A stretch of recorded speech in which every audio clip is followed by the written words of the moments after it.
ITBP और Indo Tibetan border police force तरफ दुईटी पोस्ट आसी। Constable tradesman tailor and cobbler.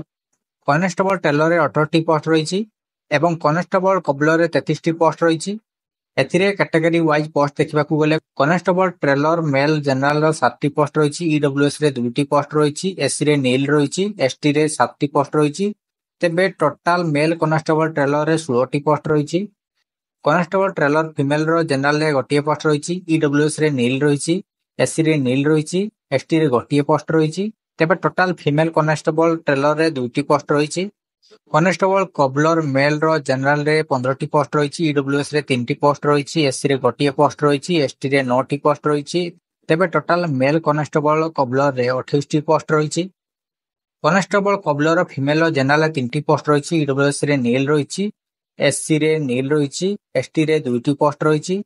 तेबे टोटाल फीमेल कनेस्टेबल कबलर रे 5टी पोस्ट रही। तेबे 2टी पोस्ट रे टोटाल 51टी पोस्ट रही। एथिरे 18/8/2024 सुधा मिनिमम एज 18 वर्ष एवं मैक्सिमम 23 वर्ष रही।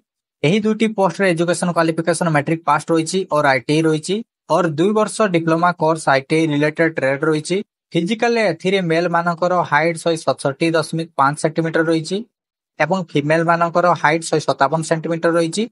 चेस्ट रे मेल मानकर 80 ରୁ 85 सेंटीमीटर रही। रनिंग रे मेल मानकर 1.6 किलोमीटर 7 मिनिट 30 सेकंड रे रही। फीमेल मानकर 800 मीटर 4 मिनिट 45 सेकंड रे रही। मेल मानकर लॉन्ग जंप 11 फीट रही। फीमेल मानकर लॉन्ग जंप 9 फीट रही।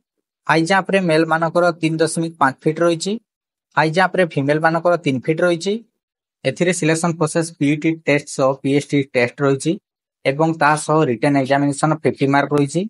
एप्लिकेशन फी जनरल ईडब्ल्यूएस 100 टंका।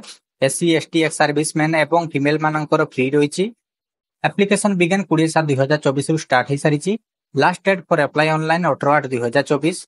Last day fee payment 18/8/2024। ठीक जानापी डिस्क्रिप्शन रे लिंक अच्छी क्लिक कर नोटिफिकेशन को रीड करंतु।